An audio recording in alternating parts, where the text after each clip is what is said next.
کہ کہیں ایسا وقوع اگر ہمارے ساتھ ہو جائے تو ہم کدھر جائیں گے. آپ کے کہنے کا مقصد ہے کہ جو بھی ایسے جرائم میں ملوث پایا جائے اس کو لٹکا کر پتھروں سے مارا جائے تاکہ وہ دوسروں کے لیے نشان عبرت بن جائے. جی بالکل.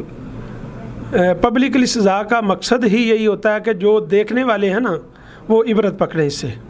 کیا آپ کو لگتا ہے کہ پاکستان کی تاریخ میں کسی ایسے مجرم کو کوئی ایسی سزا ملی ہو؟ جی میرے خیال کے مطابق تو میں نے اپنی زندگی میں نہیں دیکھا. اس کے لیے پراپر قانون سازی ہوتی ہے اور قانون سازی ہونے کے بعد ہی کوئی بھی جرم اس کی سزا ہوتی ہے. تو پہلے تو قانون پاس ہو, جو ہمارے پارلیمنٹ ہے, ہماری اسمبلی ہیں, اس میں قانون پاس ہو اور اس کے بعد ہی پھر اس پہ عمل درآمد ہو سکتا ہے. ویسے ممکن نہیں ہے. یہ جس ملک میں ہم رہ رہے ہیں اس ملک کو کہتے ہیں اسلامی جمہوریہ پاکستان. تو کیا اس میں اسلامی جمہوریت ہے؟ اسلامی قوانین لاگو ہوتے ہیں یہاں پر؟ جی بالکل نہیں. اس میں حدود کا قانون صرف نام کا ہے. حدود کے قانون ہیں مگر ان پہ عمل درآمد نہیں ہے. تعزیرات ہے اور ترجیح کی ہی سزا ہوتی ہے اس میں.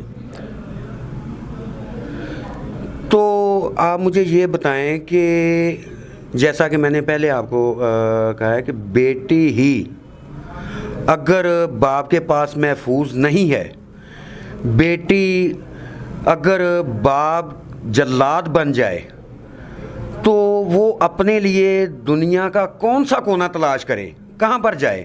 کہاں پر اس کو تحفظ فراہم کیا جائے گا؟ کون لوگ ہیں جو بیٹی کو تحفظ دیں گے؟ جہاں پر باپ بیٹی کے لیے ایک پہاڑ ہوتا ہے جس کو دنیا کی کوئی طاقت ہلا نہیں سکتی, مگر جب باپ جلاد بن جائیں تو بیٹیاں کہاں پر جائیں؟ جی یہ کسی بھی رشتے کے لیے آخری لائن ہے. یہ سیکیورٹی کا ایک دائرہ کار ہوتا ہے اور سب سے جو مضبوط دائرہ کار ہے وہ والدین ہے. اس کے بعد بہن بھائی اور باقی رشتے جو آتے ہیں. تو آپ نے صحیح کہا ہے, اگر اتنا مضبوط ترین رشتہ ہی ایسے ظلم پہ آ جائے تو میرے خیال میں کائنات پہ کوئی ایسا کونا نہیں ہے جہاں پہ بیٹیوں کو تحفظ دیا جا سکے. تو اس کے لیے پراپر میں نے کہا آپ کو قانون سازی بھی ہو اور ہمارا ماحول بھی دینی ہو. یہاں پہ حقوق جو ہمارے ہیں ان کا پتہ ہونا چاہیے, تعلیم ہونی چاہیے, تقدس کا پتہ ہونا چاہیے. یہ ساری چیزیں اگر تعلیم ہو, حیا ہو, تو پھر یہ ساری چیزیں پیدا ہوتی ہیں. جی شکریہ جناب, آپ نے جو ہے نا بہت ہی اچھی اس کے اوپر جو ہے نا وضاحت دی. تو امید کرتا ہوں کہ ناظرین کو پسند آئی ہوگی. سب سے پہلے ان کا کہنا یہ ہے کہ اپنے گھر کی جو زندگی ہے اس کو اسلام کی طرز پر گزارنے کی کوشش کرو. جب آپ اسلام کی طرز پر اپنے گھر کا ماحول, اپنے گھر کی زندگی گزار رہے ہیں تو یہ واقعات بہت زیادہ کم ہو جائیں گے. ایسا ہی ہے؟ جی بالکل, انشاءاللہ ختم ہو جائیں گے.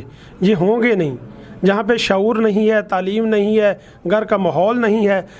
تو آج کل جو سوشل میڈیا کا جو ہر بچے کے سامنے موبائل ہے, اس کے پاس موبائل ہے اور جو وہ مرضی سرچ کر سکتا ہے, تو پھر ایسی چیزیں معاشرے میں جنم لیتی ہیں. تو میرے خیال میں گھر میں چیک بیلنس بھی ہونا چاہیے والدین کا اپنے بچوں پہ. تو اگر یہ ساری چیزیں ہوں تو میرے خیال میں اسلامی ماحول ہی ہمارا ایسا ہے جو کہ ساری چیزوں, جو برائیوں کو ختم کر سکتا ہے. اچھا, چیک اینڈ بیلنس جو ہے نا وہ کیسے رکھا جا سکتا ہے؟ آپ اپنے گھر کا ماحول بنائیں. کچھ نظم و ضبط ہوتے ہیں, طریقہ کار ہوتا ہے لائف گزارنے کا, تو وہ پابندی کے ساتھ اپنے بچوں میں رائج کریں. ان کو ایسے تعلیم بھی دیں اور ان پہ وہ معاملات جو آپ ایک ریڈ لائن ہونی چاہیے وہ ان کو منع بھی کرنا چاہیے. بھی ایسی ایسی چیزیں جو ہیں ان سے آپ منع رہیں, پرہیز کریں ایسی چیزوں سے. بالکل جی, اسلام نے اپنی حدیں جو ہے نا وہ بتا رکھی ہیں. تو میں یہ چاہتا ہوں کہ ہر گھر میں یہ پتہ ہونا چاہیے کہ اسلام کی طرز پر زندگی گزارنے کے لیے کن کن چیزوں کا, کن کن اعمال کا ہونا ضروری ہے.